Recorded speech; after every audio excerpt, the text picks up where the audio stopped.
அண்மை செய்தி.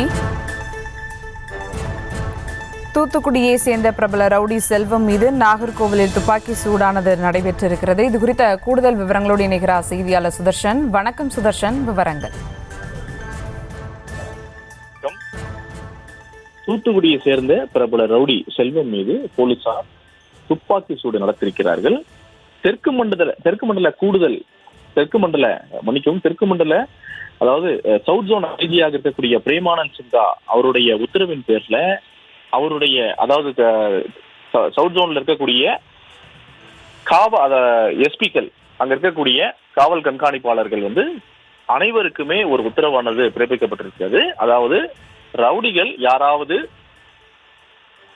தொடர்ந்து கட்ட பஞ்சாயத்தோ அல்லது மற்ற செயல்களில் ஈடுபட்டால், அது மட்டும் இல்லாம போலீசாரை தாக்கிவிட்டு தப்பிவிட்டால் உடனடியாக அவர்களை பிடித்து அவர்களை தக்க தண்டனை வழங்க வேண்டும் அப்படின்னு சொல்லிட்டு உத்தரவானது பிறப்பிக்கப்பட்டிருக்கிறது. அதன் அடிப்படையில தான் கிட்டத்தட்ட 6 கொலை 28 வழக்குகளில் சம்பந்தப்பட்ட ரவுடி செல்வமை பிடிக்க சென்ற போலீசார் அந்த செல்வத்தை 5 கிராம காவல் நிலைய எஸ்ஐ பால்ராஜ் என்பவரை தாக்கிவிட்டு அங்கிருந்து தப்பிக்க முயன்றிருக்கிறார். உடனடியாக சுதாரித்த போலீசார் அவர்கள் கையில வைத்திருந்த துப்பாக்கி எடுத்து அவருடைய கால் முட்டிலேயே சுட்டு அவரை பிடித்திருக்கிறார்கள்.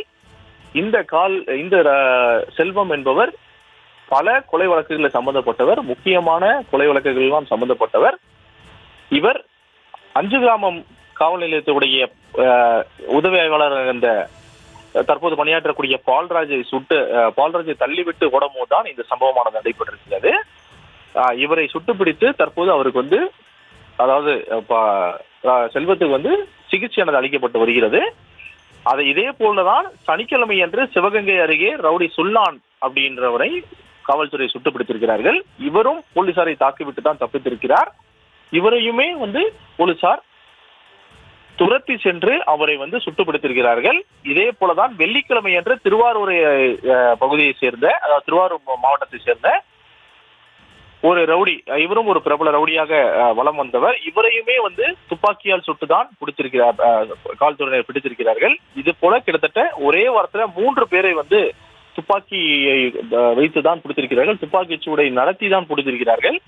துப்பாக்கி சூடு நடவடிக்கையாதான் அச்சத்தில் ரவுடிகள் இருக்கிறார்கள் அப்படின்னு சொல்லிட்டு காவல்துறை சார்பில் சொல்லப்படுகிறது. முக்கியமானது அது மட்டும் இல்லாம துப்பாக்கி எடுத்தால் மட்டும்தான் ரவுடிகள் ஒழிக்க முடியும் அப்படின்னு சொல்லிட்டு ஒரு கணக்கையும் போலீசார் வைத்திருக்கிறார்கள். அதன் காரணமாக தான் துப்பாக்கியை எடுத்து ரவுடிகள் மீது துப்பாக்கி சூடு நடத்தி அவர்களை பிடிக்க தற்போது உத்தரவானது பிறப்பிக்கப்பட்டிருக்கிறது. முக்கியமானது அது மட்டும் இல்லாம துப்பாக்கி எடுத்தால்தான் ரவுடிகளும் அச்சத்தில் இருக்கிறார்கள். இனிமேல் யாருமே எந்த ஒரு தவறும் செய்ய மாட்டோம் அப்படின்னு சொல்லிட்டு காவல் நிலையமே ஆஜராகி வாக்குமூலமும் அளித்து செல்கிறார்கள் அப்படின்னு சொல்லிட்டு காவல்துறை சார்பில் சொல்லப்படுகிறது. இதிலே தெற்கு மண்டலத்துடைய ஐஜி பிரேமானந்த் சிங்காவுடைய உத்தரவின் பேர் தான் அவருக்கு கீழே வரக்கூடிய அனைத்து மாவட்ட எஸ்பிகளுக்கு அறிவுரையும் வழங்கியிருக்கிறார். யாராவது எந்த ஒரு A+ கேட்டகரியோ அல்லது A கேட்டகரி ரவுடியை, போலீசாரை மற்றும் பொதுமக்களை தாக்கினாலே உடனடியாக அவரை பிடிக்க வேண்டும். அதற்கு மீதும், அதாவது அவரை பிடிக்க சென்றால் போலீஸ் மீது தாக்கினால் துப்பாக்கி சூடு நடத்தவும் உத்தரவிட்டிருக்கிற பேர்ல தான் தற்போது துப்பாக்கி சூடானது நடைபெற்றிருக்கிறது. இந்த ரவுடி செல்வத்தை இன்று காலை தான் கன்னியாகுமரி மாவட்ட காவல் கண்காணிப்பாளராக சுந்தரவதனமுடைய உத்தரவின் பேர்ல அந்த எஸ்ஐயை, அதாவது 5 கிராமம் எஸ்ஐயை தாக்கிய செல்வத்தை காலிலேயே, அதாவது நீலேயே சுட்டு பிடித்திருக்கிறார்கள். அவருடைய கால் முட்டில சுட்டுப்பிடித்தது அவருக்கு ரத்த காயம் ஏற்பட்டு அவருக்கு சிகிச்சையானது அளிக்கப்பட்டு வருகிறது. ஒரே வாரத்துல கிட்டத்தட்ட ஒரு 3 பேரை துப்பாக்கி சூடு நடத்தி, ரவுடிகள் மீது துப்பாக்கி சூடு நடத்தி காவல்துறை பிடித்திருக்கிறார்கள். இந்த துப்பாக்கி சூடு மென்மேலும் இதே போல ரவுடிகள் யாராவது தவறு செய்தால் அவர்கள் மீதும் நடத்தப்படும் அப்படின்னு சொல்லிட்டு அதிகாரிகள் தரப்புல சொல்லப்படுகிறது.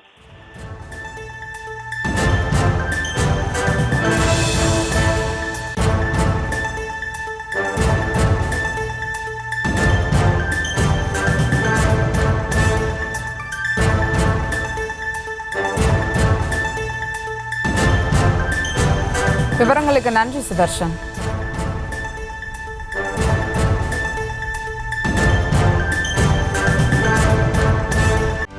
செய்திகளை உடனுக்குடனும் துல்லியமாகவும் தெரிந்து கொள்ள சப்ஸ்கிரைப் பண்ணுங்க.